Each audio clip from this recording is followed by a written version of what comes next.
What do you guys want to talk about? Let me talk to you. Yeah. Throwdown Nation, we are live. It is a Monday.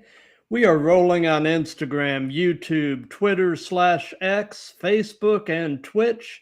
It's episode 180. I can't believe we've managed to do 180 of these, but it's episode 180 of the Throwdown, where we celebrate the art and sport of professional wrestling with a strong focus on the indies. I'm your host, Matt, and today we are throwing down with a Florida-based wrestling ring announcer. He is in high demand all over the scene with an impeccable reputation as the in-ring voice of Florida independent wrestling. Ladies and gentlemen, Mr. Matthew Lloyd. How you doing? Matt, I am doing just fine. This is going to be a little bit confusing, by the way, because I'm Matt and he's also Matt, so... I don't know. Do you want to be Matt and I can be Matthew or something? How's this gonna work? I mean, we'll figure it out. Yeah, it's okay. It's okay.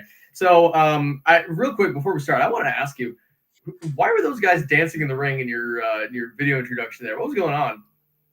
That was actually from a show last year at Platinum Championship Wrestling here in the Atlanta area. And I'm not entirely certain what was going on, but it was intriguing. So I recorded it and decided to throw it in there. I think there was something going on storyline wise there that I wasn't fully privy to, but I didn't think much of it. You know, like when I was watching those first two guys dancing in the ring, until I saw the two other people dancing in the ring, the two luchadors dancing in the ring before one of them tries to clothesline the other guy. And I thought, like, why are there four people dancing in the ring? What's going on here? It's very, very introductory video. I like it. Now the two luchadors, one of them, Cuatro Cabezas, his trademark is doing the salsa in the ring. So that much I know. But anyway, there we go. Yeah, that's a fine trademark if I've ever heard one. I like it. Absolutely. And my wife actually just commented over in the Instagram chat that she has actually always wondered the same thing. So see, that's what I'm saying. We're educated. We're educating people here. Figured out. There we go. We're teachers. Yeah, exactly. Yes. See, I like it. So for those of you watching this, let me direct your attention to the ticker running on the bottom of the screen, and that contains all, or at least most of the other Matthew there's social media accounts along with mine. So do us a favor, if you aren't a follower or subscriber, take the time and go to each of our platforms and do so. It definitely helps both of us. And any questions or comments, just throw them in the chat and we'll either handle them as we go or do a little Q&A at the end. And that Matthew, by the way, the one that just scrolled by on Instagram, Matthew Scott Lloyd, that's me. This guy right here, that's the other Matt, the one with the the throwdown. He's the throwdown guy. I'm the not throwdown guy. I guess that's the way we'll have to do it. Yeah. Mm-hmm. So we'll start with the first and kind of the most obvious question, and that is, how long have you been a wrestling fan? Oof, a wrestling fan. That's an interesting question because it's been a long time, right? It's been probably since I was about 8, 9, or 10, about that. But there was a good period of time where I didn't watch at all. This was during 2018, 2019, 2020. During that period of time, wasn't really watching. Before that, I was huge into it, man. It was like the biggest, like the most exciting part of my life for several years. And then during the pandemic and afterward, there's a point where I kind of fell off. And then after the pandemic, I caught back on. And after that, it was just, it skyrocketed up. It was at that time that I actually got into announcing, and it was that love of wrestling, but also a love of performance and a love of using my voice, of communication. The conjunction of those two things that got me into announcing. So I know that's not really what you asked, but how long have I been a wrestling fan? Yeah. Easy answer. I'll say since I was 8. Very, very small child. So, what would you say is your earliest wrestling related memory? I definitely know. No, actually, yeah. It was my first introduction to a majority of the big characters from WWE in the 2000s and 2010s. I was about 7 or 8 before I really started watching. And my friend Alex, who I still talk to today, one of the guys in these photos up there, actually, he showed me his trading cards, and he had cards of these wrestlers, and he was showing me all these different characters, and I thought they were they were obviously these superhero people, but they were like Superman superheroes. They were like real life superheroes, right? Real life superheroes who I could actually see. They were real. They were there, and they kicked ass. They were awesome. And the one guy he specifically pointed out that he liked, I think the most, was the Big Show. And I thought that is one awesome name. that is a great name. If I could be called anything, it would be the Big Show. And what do you know? He's 7'2". He's huge. He's a big guy. So I thought it made sense, and I thought it was awesome. Obviously, as a 7-year-old kid, as a 7-year-old boy, that's like the most awesome thing ever. So, being such a young guy, that really just caught my eye, and look at where that eye catching has gotten me now, huh? Absolutely. It's funny. I've been a fan, varying levels of fandom at different points in my life. That's the beautiful part about professional wrestling is, even if you go away from it for a little while, it's always there for you when you come back. But so I've been a fan since I was around 11, and I'm 56 now. And so, I was an 11-year-old kid actually in Florida when I discovered wrestling, and it was the old Florida Championship Wrestling back in the early 1980s with Gordon Soley doing the commentary and such. And Dusty Rhodes and Kevin Sullivan was my first feud that I remember following.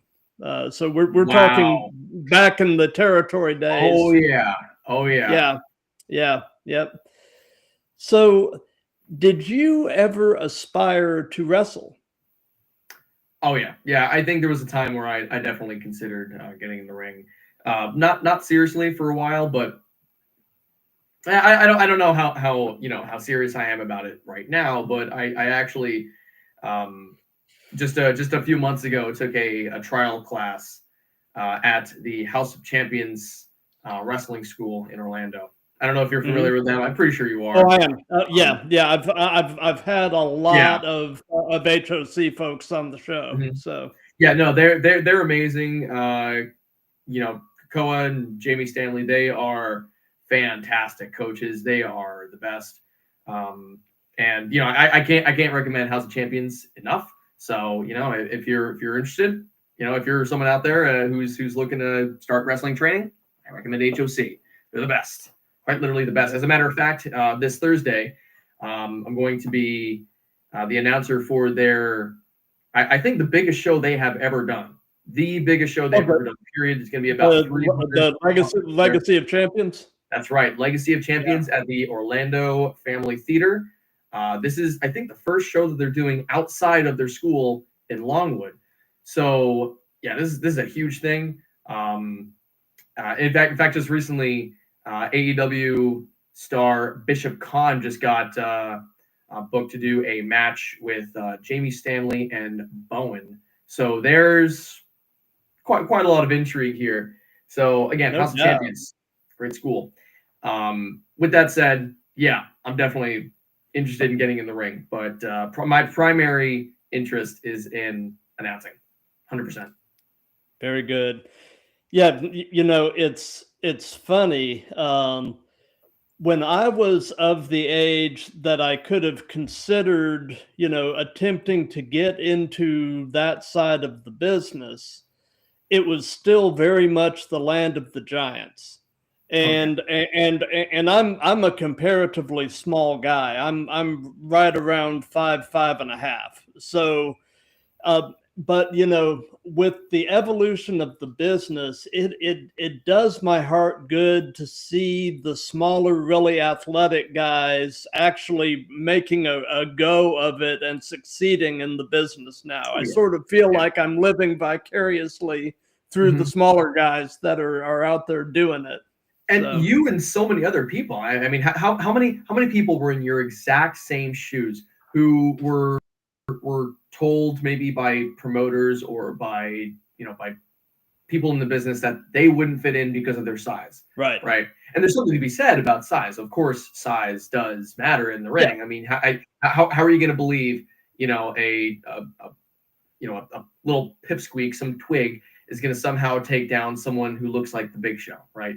Size does matter, but there is something to be said about highly athletic people who may not have the biggest girth. They may not be these huge gargantuan monsters, or someone as jacked and shredded as Scott Steiner was. But there's still a lot of talent there, and I think especially in the last like 20-30 years, wrestling has improved a lot with that. A lot. It has. My wife just commented. It's funny. She is actually a new fan. She has actually started watching wrestling with me since I've started doing this show. But so she just commented, now in the ring she is seeing a lot of matches with enormous size differences between the competitors, but with the athleticism they can all really hang with each other. You're exactly right. Yeah, your wife is right in on that. That is exactly how it is. And I think that can be okay. I mean, think of Rey Mysterio. Rey Mysterio is a small guy. But he still is. I mean, his reputation, his career speaks for itself, right? Absolutely. Small size, big, fiery personality, big fiery abilities. Fantastic talent, and I think you see a lot of that with the smaller guys. Oh, for sure. And it's fun. It's funny that you brought up Rey Mysterio, because he and Logan Paul did a promo together recently, and one of Logan Paul's lines cracked me up. He basically said, "Look, I'm 6'3" and you're 3'6." I just about died. Yeah.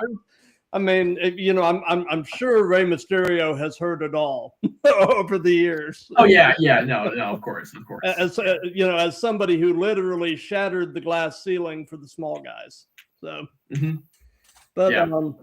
so one of the reasons that I've been excited to have you on the show is I know that you are also a man of faith.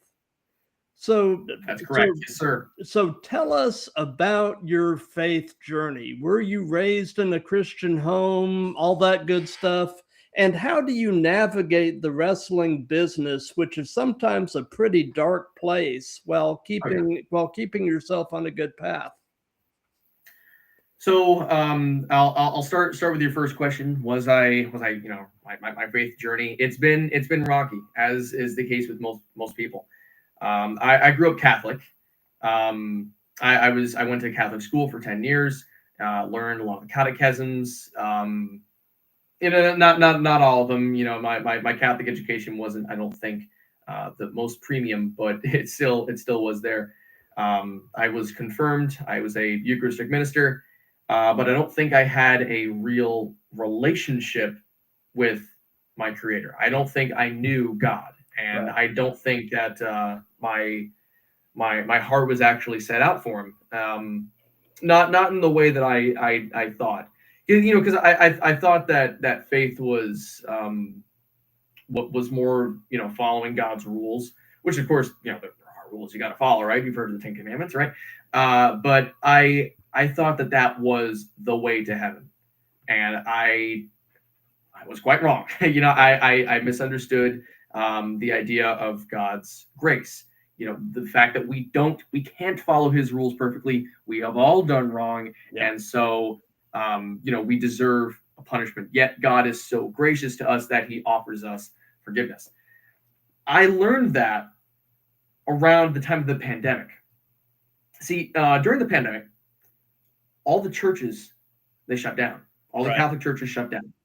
And this was in Rhode Island, where the lockdowns were especially tight, very stringent, not that fun. And for the first time in my life, I had to seek God. I had to seek Jesus Christ on my own. It was there were two baths in front of me, right? Because the Catholic Church, I was not going to do the online services. That just wasn't happening. So it was either I seek God on my own, or I abandoned my faith.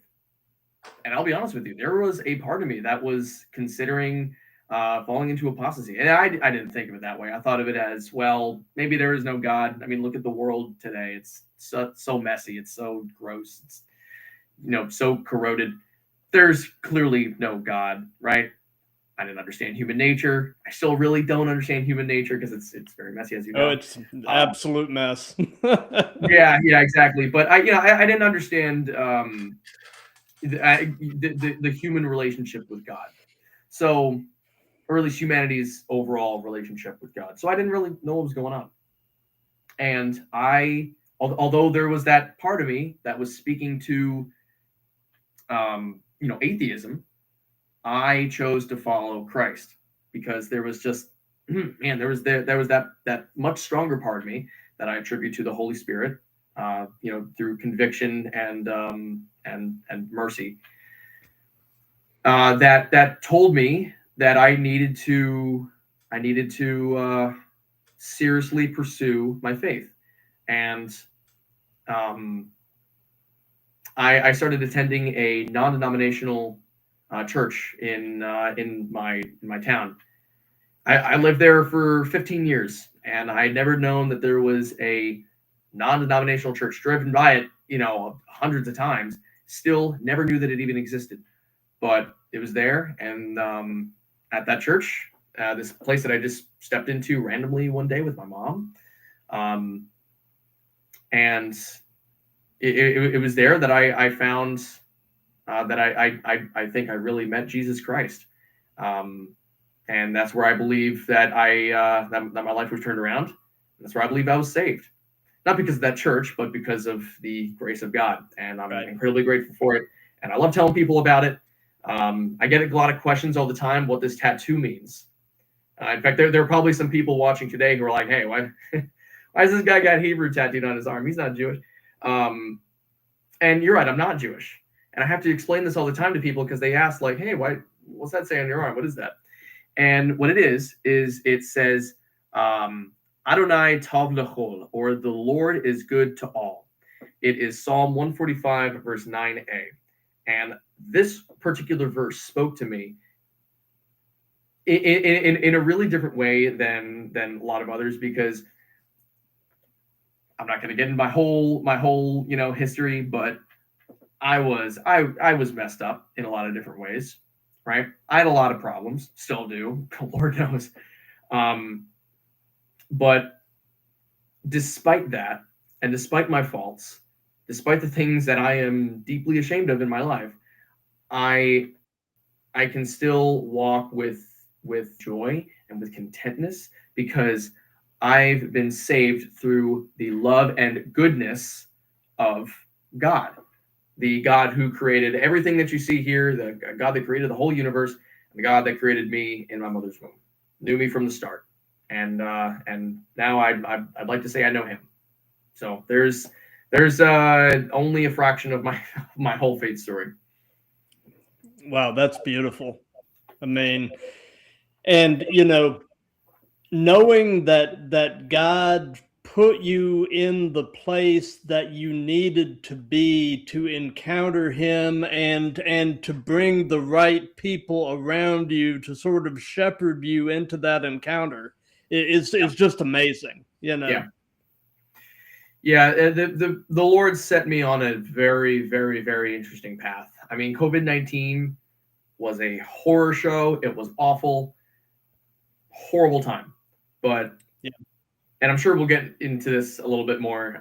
But the path that set me on was so much bigger than the path I was going on without it. And I think although, I'm not saying that COVID-19 was there for me. No, I'm not saying that. But there definitely was a lot of intervention in my life through the Lord during that period, for sure. You know, something that I've been noticing, especially these last couple of years, is there seems to be a revival of sorts going on actually in the wrestling business. I'm noticing a lot of wrestlers are either coming to faith or are being very outspoken about their faith. For instance, Nathan Frazier, who is part of the Fraxium tag team that's currently on SmackDown. He is he actually has two separate Instagrams, one for his wrestling stuff and the other is almost entirely for his Christian stuff. And the guy seems to be an amazing human being. I've seen a lot of the things that he's said on Instagram about his faith, about his story, and I love it. I really love to see it. My first very early on in my time as an announcer, I barely even broken into the business yet, and I was at CCW. Have you ever heard of CCW? Yeah, Coastal Championship Wrestling. Yeah. And this was in Kissimmee in 2023? No, 2024. It was very, very early on in my career. That's all I'll say. And I met Camille. You ever from AEW? Yeah, Kaylee Latimer. Is her name. So I met her for the first time, and I was just curious because I saw on her Instagram that she professed Christianity, and I was just randomly, I was a nobody. I was just there to help out, help set up the ring, set up some chairs, stuff like that, just to get some experience in the business. And I met her, and I just casually went up and said, "Hey, tell me about your faith." just randomly. I just wanted to kind of get some conversation going, because I never actually met a strong Christian in the business before, which I thought was weird. So I'm talking to her, and it turns out we had actually been talking about our faith stories for and she has an amazing story. I don't know if you'll ever have her on here. I hope you do. She's amazing. She's got an amazing story as a wrestler, as a Christian. She's great. So it turns out we had actually been talking about her faith for like a half an hour, and they got like half the ring taken down. This is at the end of the show, and they got like half the ring taken down by then, and I'm like, oh well, I was supposed to help out with that. So yeah, exactly, yeah. So that was pretty much my first interaction with any kind of Christianity in the business, and I think to answer your second question that we actually didn't touch on, how do I walk through this business as a Christian despite all the darkness and the spiritual disruption that you see in the business? how do I do that? It's just from talking to people who are themselves Christians. It's Yeah. and that's the same way that we as Christians should be walking in life in general. It's not alone. We should be walking with other people of faith. I'm forgetting which verse I'm thinking of. We just went over this in church yesterday, and I'm forgetting which verse it is. But Paul said that, or it may have actually been in Hebrews. It may have been the author of Hebrews, who said that we shouldn't give up on meeting with each other as others in our new Christian group are doing, because it's through encouragement that we will continue walking in the faith. I mean, we can try to do it on our own, but it's not going to work all that well, right? So part of our faith in God is having faith that He will use the other Christians around us to encourage and build up more faith and build up more love and adoration for our Lord. So it's that is literally exactly the way to do it. If you're a Christian out there watching and you are curious about this business, just know that there are so many Christians in the business that you can walk with. There are a lot of non-Christians, but the kind of people who you're gonna want to get familiar with, there are plenty of Christians in that group, and for sure. There's a lot of encouragement there. Lot of encouragement for sure. One of a guy who has actually become one of my best friends in the business, and he's actually down in Florida, in your neck of the woods, and somebody who I'm breaking kayfabe a bit here, but because he plays an absolutely horrendous heel, but Matthew Ennis is an incredible human being. Oh yeah, love that guy to death. Yeah. I mean, he won't be posting this on his Instagram, or maybe he will. I don't know. But yeah, we love Matthew Ennis. To all of Matthew Ennis's fans, just know that we love him. He's great. Yeah, absolutely. Yeah, he's awesome. Yeah. Yep. So I'd say. Go ahead. No, go ahead. I was just gonna say that the House of Champions guys, all of them, Matthew Ennis included, they're all wonderful, and I've gotten to know a lot of them really, really well. I just recently did Patrick Villafane's show. I don't know if you are familiar with him. Yeah. Big Boy Patty. Yeah, Big Boy. He's been on the show. He's awesome. So. Oh yeah. Yeah, as a matter of fact, that's where we got connected, right? It was through his show. Absolutely, yeah. Right. Yeah. He was recommending I reach out to you. So yeah, that's it. And look where it's gotten us, right? So I love all those guys at the HOC. So and that includes our friend Matthew Ennis for sure. So yeah. Go ahead. And my wife actually just threw in the chat, Hebrews 10:25, and let us consider how to spur one another onward, love and good deeds, not giving up meeting together, but encouraging one another. And that's what it's all about. That is it. That is the exact verse I was thinking of. That is the verse that one of the verses that we went over in church on Sunday, just yesterday. Oh man, I gotta apologize to my pastor. I gotta apologize to my pastor for forgetting so early. And I guess that was my test and I failed. But that's thank you to your wife, Julia, putting that in the chat. Yeah, thank you, Julia, very much for putting that in the chat. I appreciate it. So away from wrestling and all of this, what are some of your other hobbies and interests? So it depends on what time of the year you're talking, because I have a lot. I got a lot of stuff going on. My number one thing though is I'm actually, and I know that this like you're right. This has nothing to do with it with announcing or broadcasting or sports or wrestling or anything like that. I'm also an engineering student, and I go to UCF, and I study really freaking hard, and the semester just ended, so I got a lot of built up like relief, just flowing No out right doubt. now.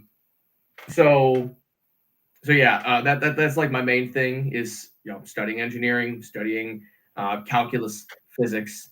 Next semester I'm going to be doing engineering analysis, statics, which I barely even know what that is, but I'm going to be doing it, right? So that's another one of my. I guess that's like my main hobby. I mean, it's not a hobby because I'm paying a lot of freaking money for it. We don't have to talk about that though. I also like to make YouTube videos. I don't get to do that very often though, because of hobby number one, which is school. So, Yes. yeah, I don't really get to make many YouTube videos. But you guys watching, you'll see on this blue bar here that Buddy Bot. Yeah, Buddy Bot. That's right. That's me. Matter of fact, that's that right there. That picture frame. That is my YouTube logo. I don't know why. I just like it. I think it's a great picture. Oh, here it is. Oh wait, no, that's the Throwdown with Matt. Never mind. I was wrong. I was close. Here's yours. This is yeah, there we go. There's Buddy Bot. Yep, that's right. You will see some interesting videos on there for sure. Some are really bad. Most are really bad. A few are, I think, pretty good. But I'll let your audience decide if they so choose to go and watch. But I also, I like to read books. I'm pretty into politics. I'm a member of Turning Point USA on UCS campus. That's Charlie Kirk's organization. Yeah, exactly. Yeah, no, we like that. Yeah. So, I've been politically active for some time now. Actually, one of my friends from Turning Point is actually going to be running for state senator of representing District 8, I believe, Volusia County and parts of Brevard and other counties. I'm forgetting exactly what District 8 encompasses, but yeah. So I'm going to be helping him campaign. That's going to be taking up a lot of my time. Actually, speaking of Turning Point USA, in about a week and a half, I'm going to be flying out to Phoenix, Arizona, to attend America Fest, which is like the big, you could call it the Throwdown of Turning Point USA. It's a huge, huge event that they do every single year. And interestingly enough, the vice president is going to be there. So I don't know if I get to meet the vice president, I'll let you know. Yeah, probably not going to happen, right? But we'll be in the same building at the very least. I can tell you that. Very cool. If you get to meet him, tell him we want him to come on the Throwdown. We'll talk. Yeah, no, I'll tell him. I'll say, hey, Mr. Vice President, Vice President Vance, I'd like to invite you to the Throwdown with Matt. Yeah, wrestling podcast in Florida. Hey, stranger things have happened. This is true. This is very true. So I'll shoot my shot. Thank you. Thanks for that. So another reason that I was excited to have you on the show is I discovered recently that we are both huge fans of the band Rush. Oh no, Rush? No, not a fan at all. No. No. I only listened to about 32,000 hours of Rush in 2025. I don't think that's a lot now. Unreal. So yeah. So what is your favorite Rush song and your favorite Rush album? I have that changes like by the day. Honest to God, it changes so often because when you look at Rush, you have like 4 different you could call it eras, right? Maybe 5 if you want to break it up. And I'd say it's probably more like I have a different, a favorite song and album from every Rush era because they have like 19 albums. That's a lot. There's so much material to choose from. and so much good material too. So it's incredibly hard to choose. So I'm not going to bore you with every single Rush song that I love because the list is truly endless. Well, it is endless. It ends at their first song, and it starts at their first song and ends at their last song. Those are the Rush songs that I love. But I'd say if I had to choose a favorite Rush album, that's a lot easier. It's probably Signals. I mean, I know that's cliche because like it's like the best album, but it's it hits a part of my heart and my brain that the other albums don't do as much. I find myself constantly going back to so many of the songs in Signals, like Subdivisions, like Countdown, which is I'm an aerospace engineering student, right? I love a good song about setting up a freaking rocket, Yeah. So I find myself going back to these songs more than pretty much any other album, I'd say. So that, Gotcha. yeah, I'd say Signals. Gotcha. Yeah, I'm kind of a 2112 guy. I think it's so good, right? It's so good. The interesting thing is, I didn't find out until recently where the title 2112 actually originated from. Do you know the story behind that? I think I heard it at one point, but it went one in one ear and out the other. So you'll have to remind me. Well, from how I've heard it explained, at the very end of the song, when whatever cataclysm has happened, you get the attention all planets of the Solar Federation, attention all planets of the Solar Federation. That repeats three times, and control. Then we have assumed control. Mm-hmm. Well, the first part of it is 7 words, and the second part of it is 4 words. They each repeat 3 times. 7 times 3 is 21. 4 times 3 is 12. 2112. It relates to the end of the song. Whoa. Okay, no, I've never heard that before. That's very interesting. Yeah. That's very, very interesting. I've never heard that before. Whoa. Yeah. Where'd you hear this? Did you think of this yourself? I ran across that recently. And I can't for 100% say that is actually where it came from, but it's an odd coincidence if it isn't. It's a very odd coincidence. I mean, so Neil Peart was such a lyrical genius that it wouldn't surprise me if he had multiple reasons to call it 2112. From the song, from the background, from whatever he was thinking when he was writing it. I have no doubt that there was multiple reasons to call it 2112. But maybe that is one of them. Maybe that is one of them. Maybe just to add on the emphasis of whatever the hell was going on at the end of 2112 when the because it's all open to interpretation. Takes back the Earth. Yeah. So crazy. So crazy. It's just such a good track. It blows my mind, really. My wife just commented, "What is it about Rush? I guess I'm just missing a critical gene." Yeah, I think that's it.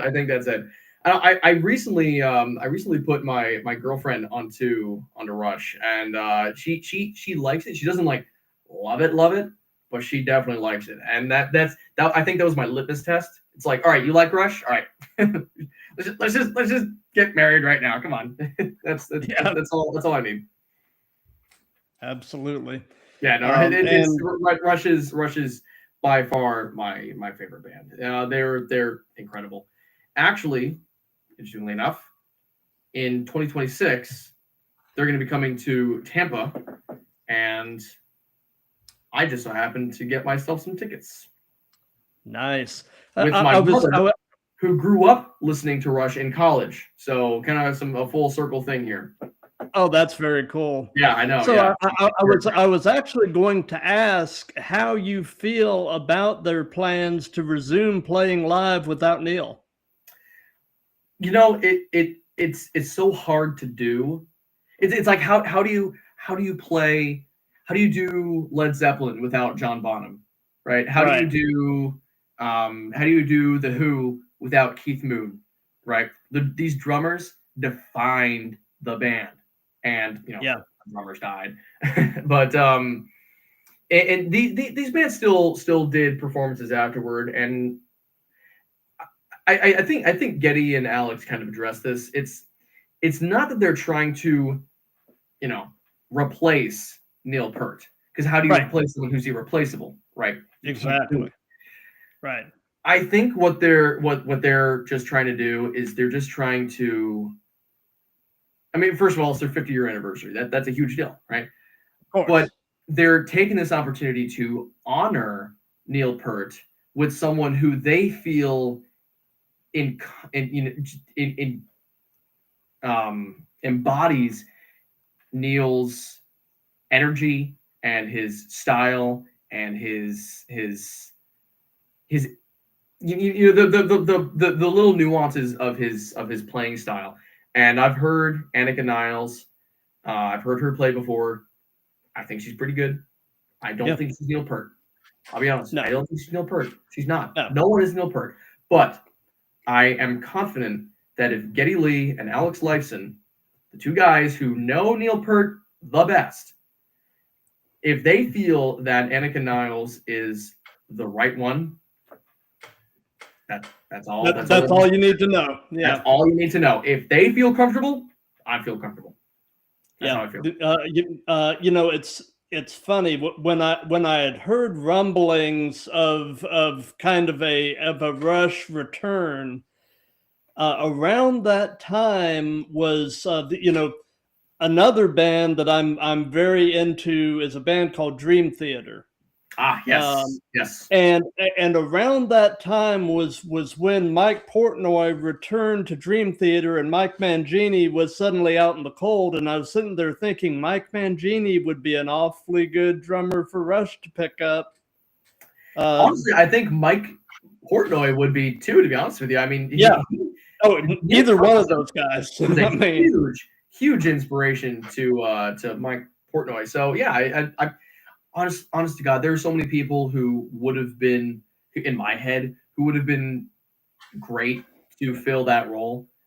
But again, for whatever reason, they the guys decided that this drummer who played with Beck, they must be right, or she must be the right one. So I will leave them to it. I will not question their judgment. Absolutely. You know a lot better than I do.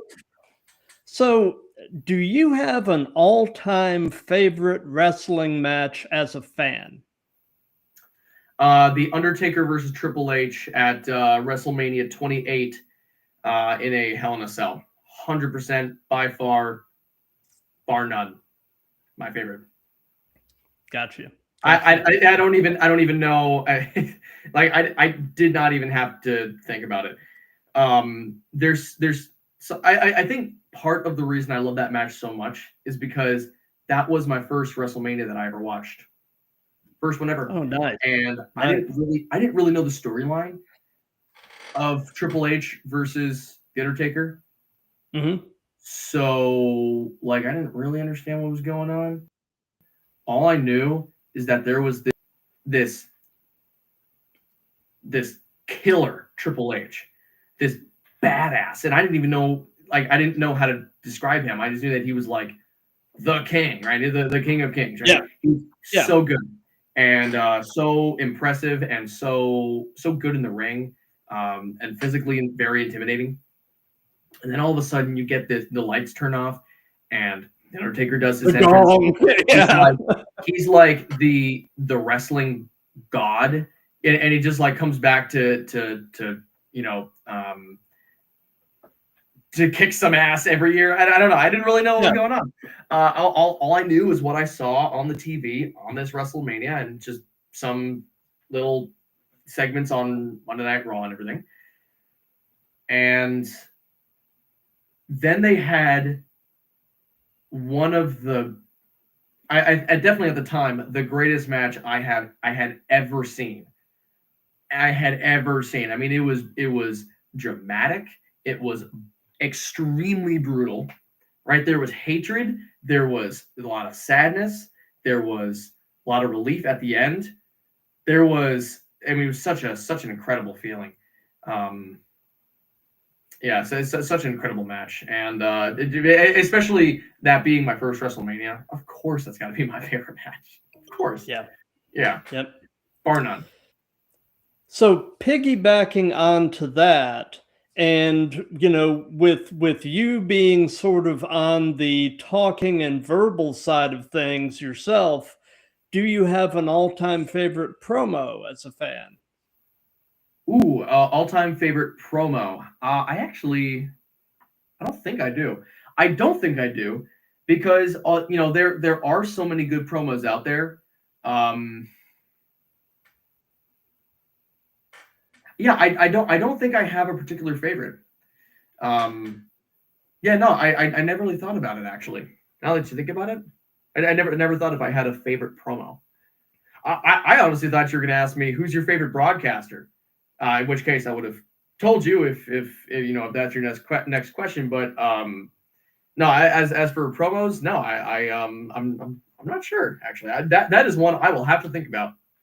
I will get back to you. Well, who is your favorite broadcaster? Justin Roberts. Bar none. The Again, if you ever hear me in the ring, you will undoubtedly hear his influence. I specifically remember when I was about 10 or 11, my parents would be upstairs watching whatever on the TV, probably not wrestling, and I would be down in the basement, not doing like normal kid stuff, but instead I would be reading off of note cards, ring introductions that I heard from Justin Roberts in his exact voice, and I would try to impersonate him perfectly and try to just do the ring introductions as an announcer, in like my own pretend world at the age of 10 or 11 or however old I was. So that really is like that was the start of my interest in being an announcer was feeling I guess admiring the work of Justin Roberts, who I personally believe, and there will be people who disagree with me, who I personally believe Justin Roberts is the greatest announcer to step foot in a ring. People will disagree with me. They'll say, no, it's obviously Lillian Garcia. What are you talking about? No, I and that's not to rack on Lillian Garcia at all. She's obviously amazing. I personally believe though that Justin Roberts has the best style, energy. I think he understands the business so incredibly well, and he has a unique combination of those things that makes him a very effective announcer. And he's the guy I try to take the most influence from, because I think he's the best. And I think if I'm going to take it and influence from anyone, it's going to be the best. So absolutely, yeah, aim high. Exactly, yeah, and that's what I do. And so that's why I said, like, if you watch me in the ring and you listen to my style as an announcer, undoubtedly you will hear his influence. I'm not nearly as good as him. I'm not nearly as good an announcer as Justin Roberts is, but I try my hardest to take and draw influence from him as my all-time favorite, and as the guy, again, who I believe is simply the best. So what is your take on the role that social media is playing as a promotional tool in wrestling, specifically indie wrestling? Love it. I think social media, for all its flaws, there's something so important about social media will separate the hackers from the non-hackers. That's my belief.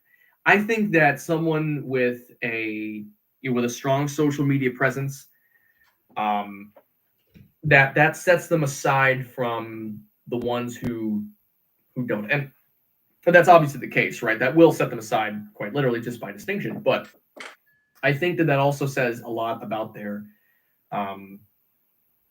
savviness as an announcer, as a wrestler, as a commentator, X, Y, Z, doesn't matter. If you're someone who wants to be a personality, someone who wants to be, a character like one in wrestling, you need to have a strong social media presence. Why do you think Zack Ryder, Matt Cardona, became the icon that he is? It's not just from wrestling. It's not just from being, the indie god, while that is a great character. It's from having such a strong social media presence. And, he's done whole seminars on this exact topic. It's, how do you take full advantage of the algorithm? How do you take full advantage of social media as it is? How do you make the best content? How do you do the best business online? I'm definitely not doing that. I'm definitely not the most, tech savvy, Instagram savvy guy, but I absolutely love how social media is allowing, smart, savvy wrestlers and people, anyone who wants to be a personality to go and do their own thing and, put themselves out there without the help of a ton of other people. I absolutely love it. That's why I love to make my own content. I love to push my own stuff out there, make my own videos. I love it because I can, and I think that it helps. It benefits me in a way that just kind of sitting around and waiting for a call from Tony Khan is not going to benefit me, right? So that's definitely my take. But I absolutely agree with you about Cardona. The guy was so ahead of his time. He basically cracked the code on going viral before going viral was really a thing. So especially like going viral was one thing. He did it as a wrestler, which definitely was different. Because the most famous wrestlers were, action stars. They, like Hulk Hogan did movies. The Rock obviously did movies. John Cena did movies. These are the three most famous wrestlers of all time. You could even throw Batista in there, who I think is a fantastic actor. And then you've got Matt Cardona, who's got 2 million combined followers on his social media. It's actually probably more like 5 million. A lot though. He's got a lot. Yeah. And that's a lot for a wrestler. Oh, it is. And he gets so much engagement online. It's mind blowing. And I've never attended one of his seminars, but I monitor people like him and others who I think are high performing, and their social media game is it's crazy. Yeah. And that I think is the key. That literally is the key. And I'm serious about that. Like I don't know much. I'll be honest with you, but you don't have to know much to observe the difference between a person with a high social media presence and a low social media presence. Yep. Because that correlates to growth. Absolutely. So here is a hot take question. So I'm ready. TNA has announced a new media rights deal. They are going to be going, starting in January, to the AMC network. And that's going to give them way more of a footprint than they have had with Access TV. With the talent base that they have, particularly if they go to weekly live TV, are they putting themselves in a position to potentially leapfrog AEW into the number 2 slot? What do you think?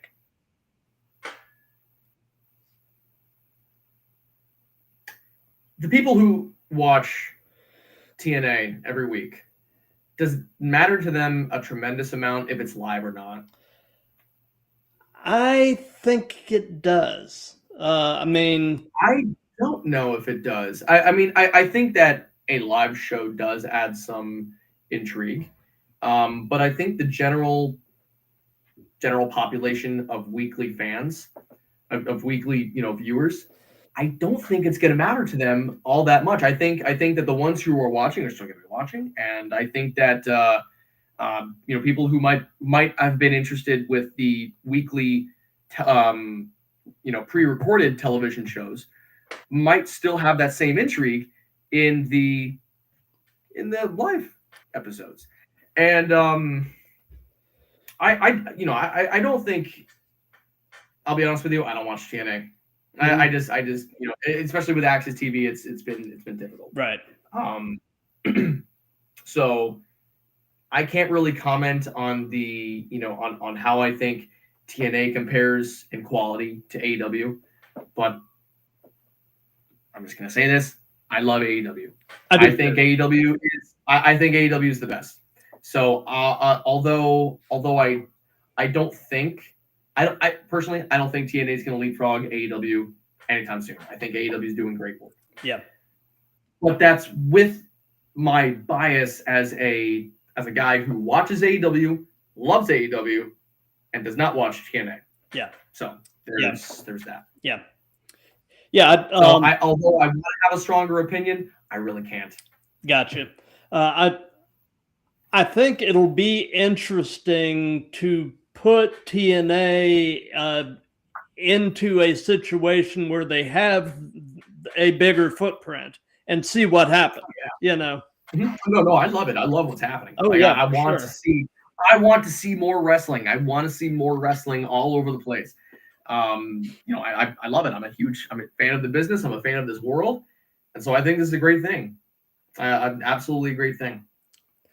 So you are still comparatively an extremely young man, but knowing everything you know at this point in your life, if you could give any advice to your younger self, what would it be?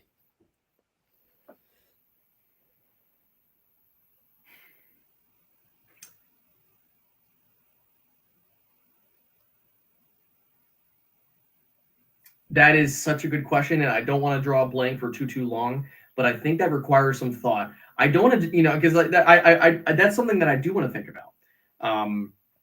What kind of advice would I give my younger self? There are so many things.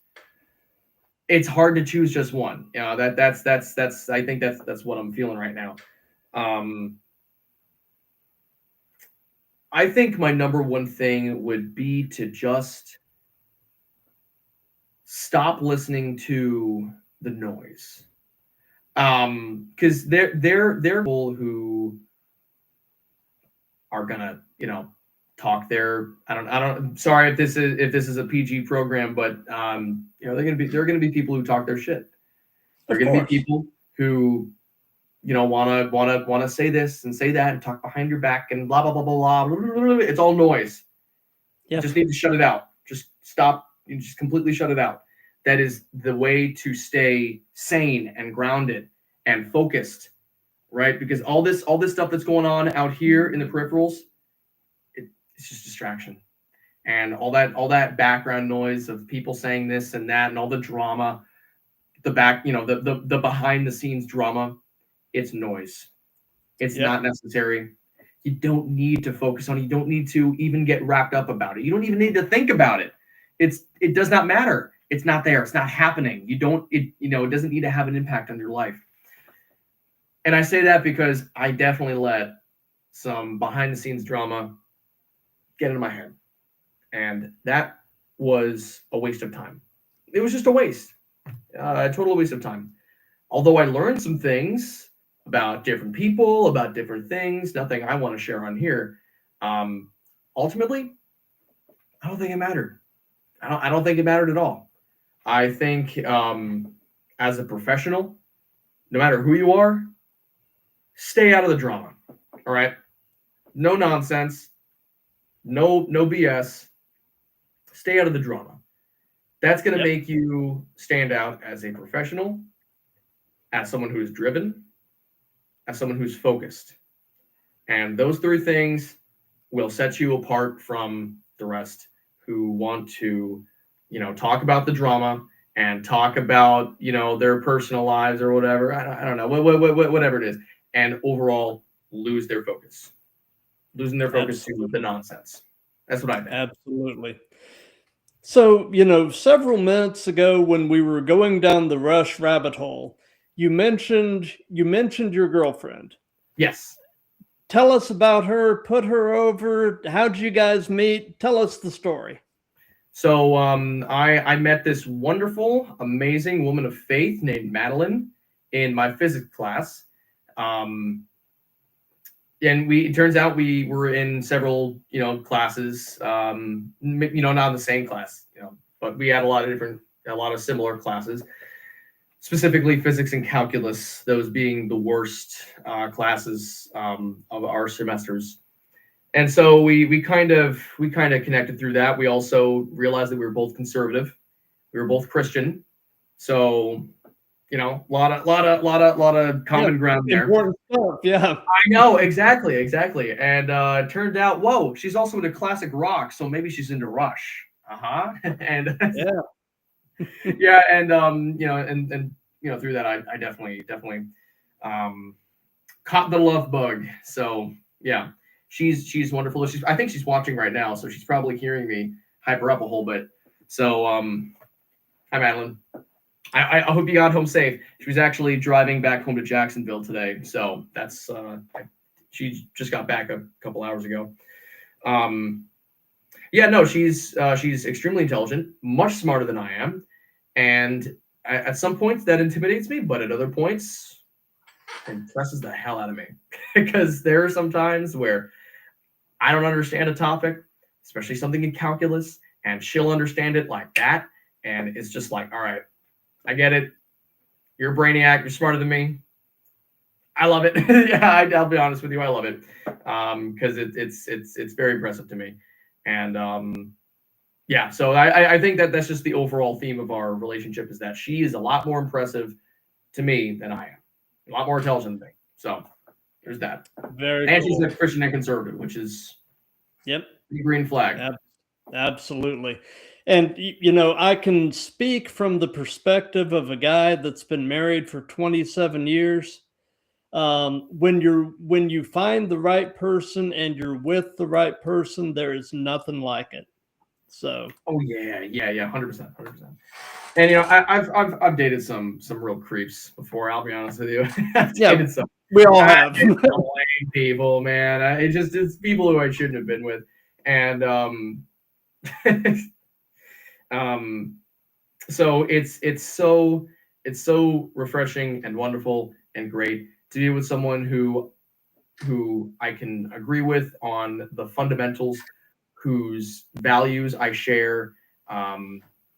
Just a person who I can go on a wonderful walk with and not get into an angry argument about Donald Trump or something like that. I don't know, something stupid.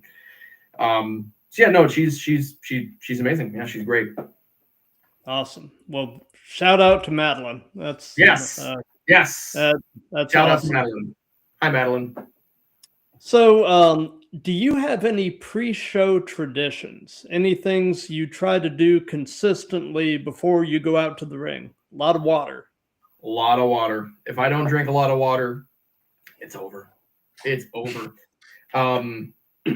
I have some warm-ups that I do that are very loud and very obnoxious, and I will not be doing them here because they're so loud and obnoxious, and they'd probably blow the speakers of whoever is listening. But I have a 5-minute warm-up ritual that I do with my voice. Go from very low notes to very, very, very high notes, very high-pitched notes that sound almost unnatural.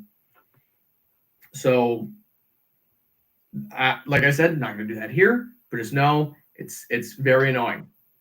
It's very, very annoying. So what I have to do is I have to go and step aside. I have to go outside. I have to go to the bathroom. I have to go to an empty locker room or something like that, and just kind of, do my voice, pregame ritual.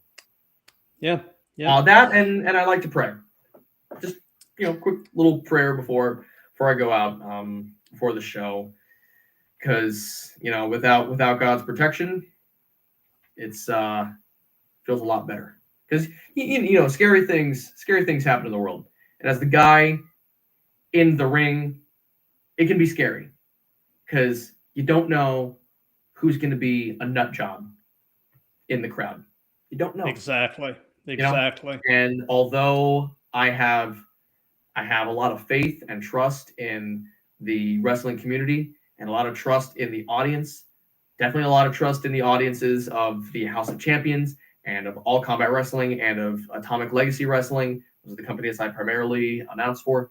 I trust their audiences greatly. However, with that said, never be too careful. Yeah.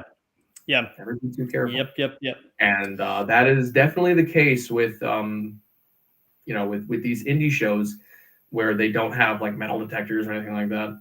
They don't have police officers on standby.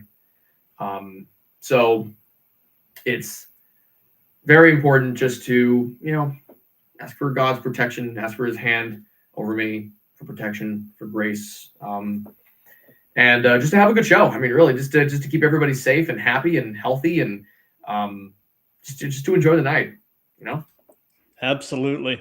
And interestingly enough, I just glanced over at the Instagram chat and talk about a full circle moment. A band called Echo Stone is in the Instagram chat. Oh yeah. And if you remember, talking before we went on the air, when I first started doing these, the first 6 months I was talking with bands. Well, a guy named Sean Kowalski, who is the bass player for Echo Stone, was my very first guest he was the first guest on the first episode of this extravaganza. Awesome. And it's look, here he is commenting, or here's his band commenting 179 episodes later. What do you know? Yeah. Well, that's actually 179 wrestling episodes. There were about 35 to 40 music related episodes. So altogether, I've done over 200 of these things. Yeah. I did the episode numbers separately just because they were sort of two separate things. But anyway, that makes sense. But yeah. So like I said, just kind of a cool full circle moment. Yeah. So I hear you. So we're pretty much at the end of things now. So do you have besides this wonderful House of Champions, Legacy of Champions show on Thursday, do you have any other upcoming shows or anything at all that you want to give some hype to? Let's all definitely subscribe to BuddyBot. Oh yeah, definitely go and subscribe to BuddyBot. You probably won't get another video for a year, but whatever. Go subscribe. Go ahead. So December 11th, it's House of Champions, Legacy of Champions. We're all very, very excited about that. That's going to be a wonderful time. December 13th, I will be not as an announcer. I'll be there just working ring crew, but I'll be there at Game Changer Wrestling and in Orlando, Florida. So that's very exciting. Nice. So, hoping good things for that. And then on December 27th, this is the day we're all looking forward to. This is the big end of the year throwdown. Another, to use that wonderful word that you have. This is the big end of the year show with Atomic Legacy Wrestling, and I thought I had a poster here for it, but I actually don't, which is a shame. But Atomic Legacy Wrestling is wonderful. They put on great shows, and I believe there are still about 30 tickets left. 30 tickets left in the whole show. VIP tickets are gone. Front row seats are gone. General admission is still open, and there's probably less than 30 tickets left. So for you all at home watching, if you are anywhere around Cocoa, Florida, if you know where the Space Coast Convention Center is, I highly recommend you show up because it's going to be a wonderful time. It's going to be a great time, seriously. Go check out Atomic Legacy Wrestling. Go take a look at the matches that are going to be coming up. Matter of fact, I'm sure there are some people in here who have heard of the Insane Clown Posse. Fun fact: Violent J, one of the members of ICP, actually runs his own wrestling company, Juggalo Championship Wrestling, JCW. And guess what? Atomic Legacy Wrestling, in December. This is their crossover show with the stars of JCW, including Violent J himself. So yes, Violent J and many of his talent from JCW are going to be there. It's going to be a great night, an array of wonderful matches that y'all are going to enjoy. So I hope to see you guys there. It's going to be a great time. Nice. I actually have a new Christmas suit, and I'm not going to show it off now because I want it to be a surprise. But new Christmas suit is right there. It used to be hanging up right there, but I took it down because I don't want anyone to see it. So new Christmas suit at Reindeer Games, ALW Reindeer Games. Very cool. Very cool. Well, I had mentioned, being a kid in Florida when I discovered wrestling. I actually was living in a little town called Satellite Beach near Cocoa. Yeah. I'm very, very familiar with the Space Coast. Yeah, right by the beach, right? Yeah.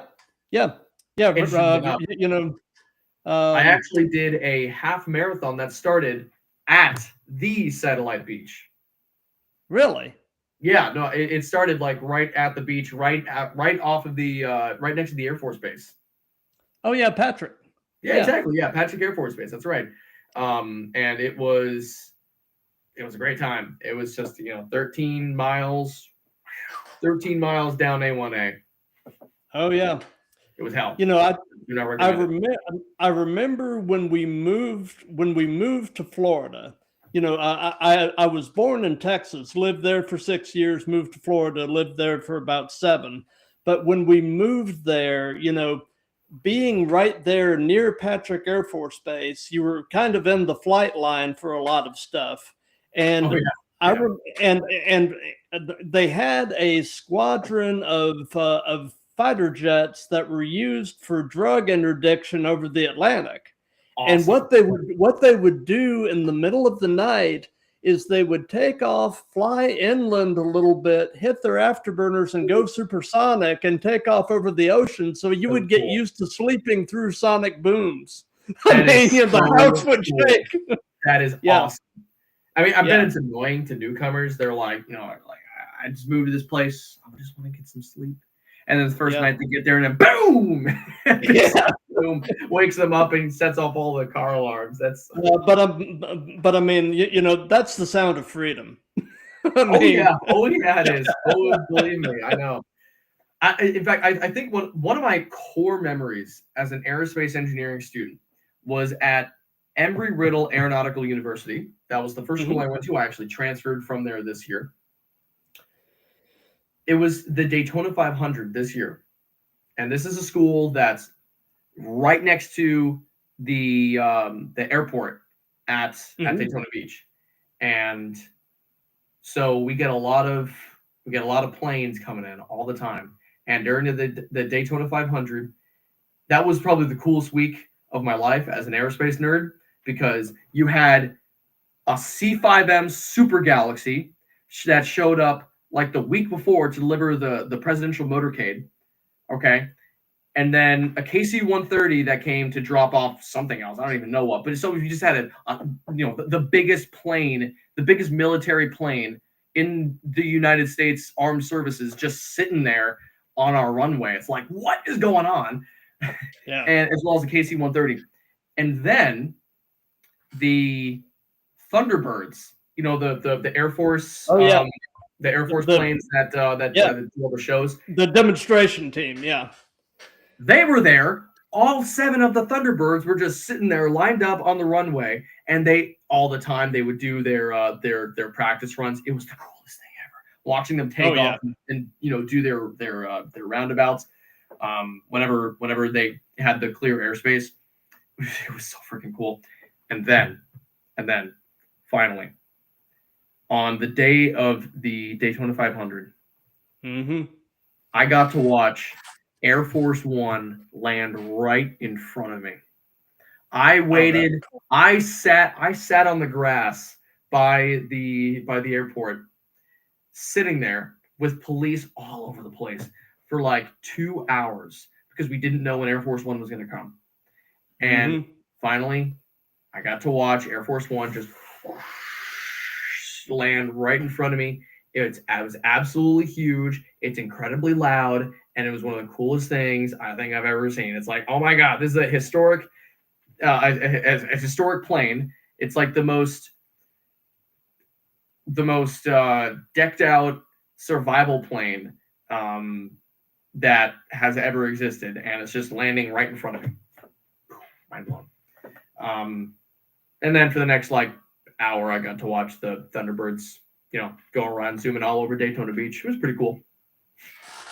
Very cool. Very cool. Yeah, there's my nerd out, my official nerd out.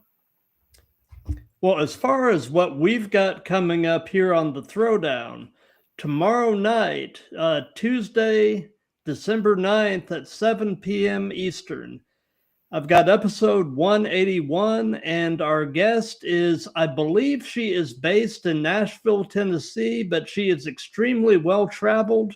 Pro wrestler Rachel. I'm familiar with Rachel A. Yeah.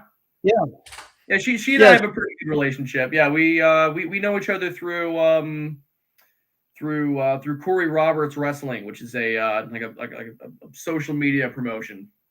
Yeah. So she's coming on the Throwdown tomorrow night, and I know that she has done some time in OVW, the NWA, and some other places, and I'm definitely excited to pick her brain. So be sure to ask her about Atomic Legacy Wrestling. She is actually the